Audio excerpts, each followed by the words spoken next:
Since no one's watching the real Olympics, we're going to have our own Olympics here. This is going to be the woke Olympics. My producers have put together some of the most prominent leftist slogans and ideas that have cropped up in recent years, and we're going to determine which one is the worst that we should absolutely banish from society. Let's begin.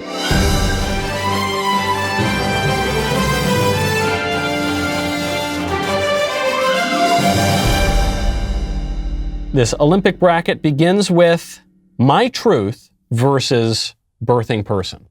They're both outrageous, but I think this one's actually pretty clear. My truth is worse because my truth denies the truth. It's true that birthing person is a denial of women and the fact that men and women are different. Excuse me, it's ma'am. It is ma'am. But my truth is a denial of objective reality and truth itself, so you got to give that one to my truth.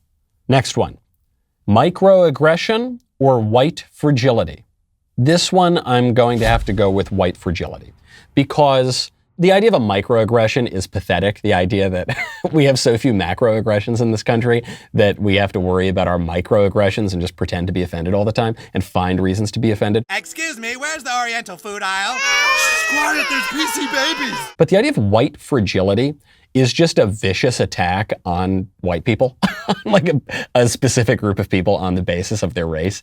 And it's also so offensive because it's just assumed to be truth. Like there's no way to argue against it because if you in any way object to the concept of white fragility, that is just evidence of your own white fragility, according to these people. You're so white. So it just begs the question. It just assumes its own conclusion. So I'm going to go for white fragility. Now we've got biological male or female versus living wage. This one is easy. I mean, the concept of a living wage is perfectly legitimate. There are some wages on which people cannot live. Now, one of the arguments the left makes is that we need to pay, anybody, jobs that are really intended for teenagers, we should pay them enough to support a family of four. And they're just simply jobs that are not meant to do that. I have a podcast, so. But, in theory at least, of course there's such a concept as a living wage. Whereas biological male or biological female, those phrases need to be banished from society because they imply that there is some other kind of male. There's the biological male, there's the spiritual male, there's the psychological male, but there isn't. There's just men and women, okay? That's the way it is. I'm a guy. And it drives me crazy because it's very often conservatives who use these phrases because they think they're being very clever and they want to say, well, I won't call Bruce Jenner a man because that's too offensive, but I won't call him a woman because he's obviously not a woman, so I'll call him a biological male. No, he's just a man. He's just a dude. Yeah, baby. Okay, biological male. There we go. Okay, cultural appropriation or white privilege. I guess we're going to, theoretically, white people could have privilege. Right now, that is not the case. Right now, as a matter of law and society, white people are actually specifically disadvantaged in university education, in hiring, and white people are the only group that you're permitted to and actually encouraged to vilify. Is certainly not true for any other racial group.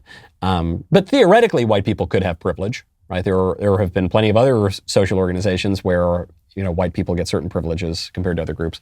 Whereas cultural appropriation is just nonsense. Because what's the alternative to cultural appropriation? Cultural appropriation is when you take on some nice aspects of another culture. But the opposite of that is just ignoring other cultures, but that's called erasure. So it's another one where anything you do, you're damned if you do and you're damned if you don't. If you eat the taco bowl in Trump Tower, that's cultural appropriation. If you ignore Cinco de Mayo, that's erasure. My name is Jennifer Lopez, and I like tacos and burritos. So cultural appropriation's getting that one. Climate denier or undocumented immigrant. That's a really tough one. That's a really tough one because climate denier, as if anyone denies that there is a climate. But what it suggests is that if you don't think that the sun monster is going to kill us all in 9 or 10 years, whatever AOC says it is this week, that you are similar to a Holocaust denier. That's why they use that term denier, is to suggest that if you in any way don't think that we're all going to bake and the world is going to end within a decade, that you're basically a Nazi. Whereas undocumented immigrant is so dishonest. I mean, when we're referring to undocumented immigrants, the climate denier is obviously dishonest too, but undocumented immigrant is dishonest in a subtler way because what it's referring to is illegal aliens, foreign nationals who don't belong in this country. But an undocumented immigrant, maybe they do belong, they're immigrants, maybe they just belong in this country, they just need to get some documents. Necesito un bueno worker. Tu es fuerte? Come on. You know, it's like undocumented American is sometimes the even crazier term that's used. I'm going to go with actually undocumented immigrant here. It needs to be banished because climate denier is so preposterous and it's just not catching on. People actually don't care about the sun monster scaries, whereas the undocumented immigrant stuff actually has kind of worked and it poses a much graver threat to our political order than the climate stuff, which hasn't really taken hold yet, despite the best attempts of lunatics going all the way back to the 1970s. You know, remember Paul Ehrlich wrote The Population Bomb? He said within 10 years there's going to be mass starvation and that's why we need compulsory abortion and sterilization. And then 50 years later, the world population doubled and we're all fatter than ever. Malnutrition's at an all-time low. So those guys are just a joke, basically. Whereas the immigration people have actually done a pretty good job at affecting their agenda. Okay, black bodies versus economic justice.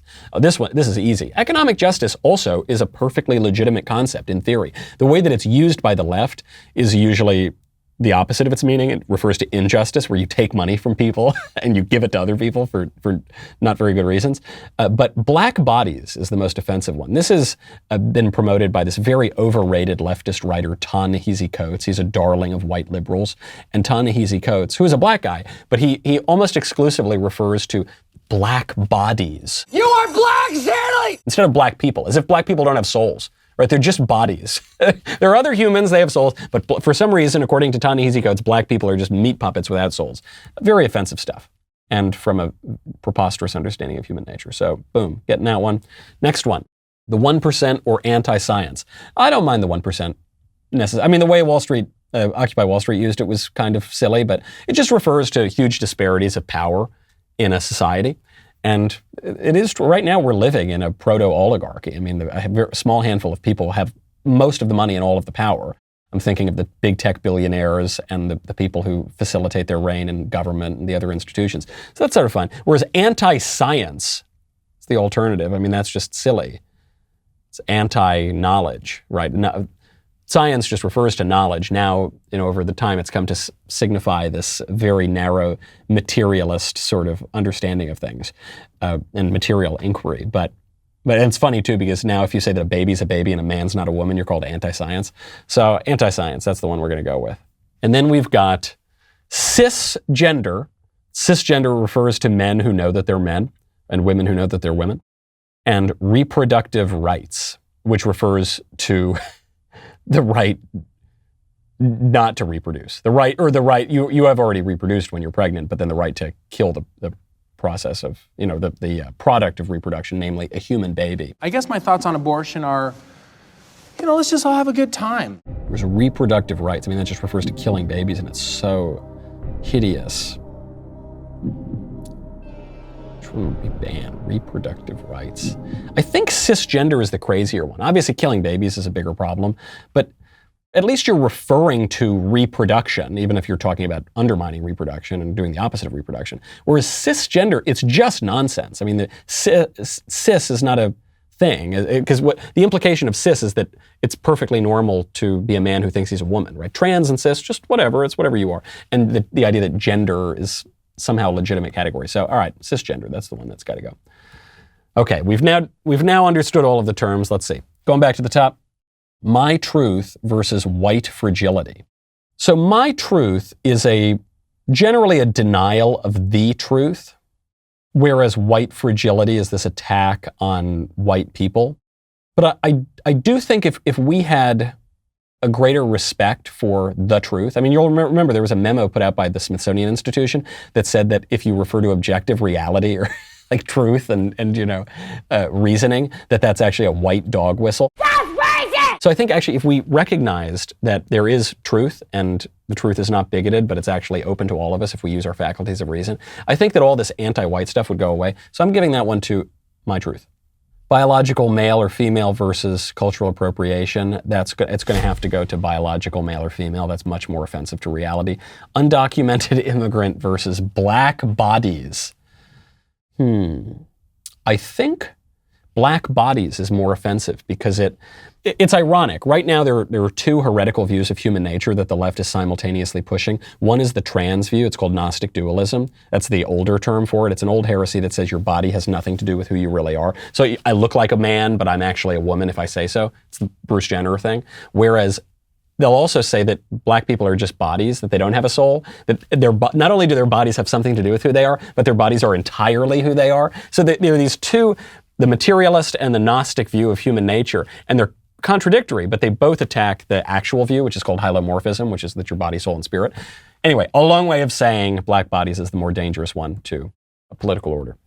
Anti-science or cisgender? Anti-science is worse. Cisgender is a nonsense. I mean, it's just like a silly nonsense.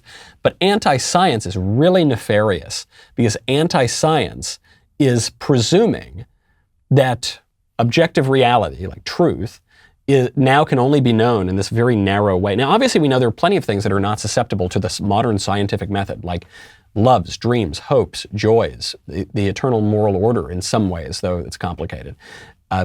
These things that are metaphysical don't particularly lend themselves to the scientific method. So by saying that, all of truth is just contained within modern science, you're just kicking out basically everything that matters to anybody. So that's worse than the stupid nonsense about gender.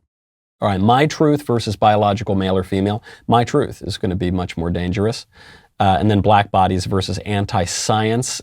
Anti-science is going to be much more dangerous. Interesting how this really, with all these kind of crazy words, ultimately what you're coming down to is just, is there truth or is there not truth? You can't handle the truth. And so now the final battle is my truth versus anti-science. Which one do we need to kick out? My truth, this is my truth, versus your anti-science. The worst one is anti-science. It's worse than my truth, and here's why. They're both a denial of the truth, but my truth, what people mean to say is that we can maybe know things about the physical world, maybe not, but we can never know anything about morality, about how we ought to live, about what we're here for, about our true identities. We can never know about that because that's subjective, and the only things we can know for certain are like the physical world. But that's not true. You actually can know what you're here for. You actually can know things about the medical world, or about the metaphysical world. You actually can know the existence of God. You can know the existence of God with certainty from the natural world. You can know these things, and we've forgotten that because our philosophy and our theology are totally atrophied. Science is the handmaiden of philosophy, and philosophy is the handmaiden of theology. So I think ultimately what that derives from is this stupid, modern, narrow idea of science, capital S trademark over the E. And so if you can if you can recover a serious understanding of what science is and the role of physical inquiry compared to the broader scope of human knowledge, then I think you could solve your other problems. I'm giving it to, especially after this crazy COVID year, anti-science. That's it. That's the winner. It's the winner of the woke Olympics. Congratulations. That's the stupidest phrase, the greatest danger to our society. The world. And the thing that we've got to kick out. Join me next time. I hope this was more entertaining than the real Olympics. In fact, I'm sure that it was. And I bet it's going to get better ratings too. See you next time.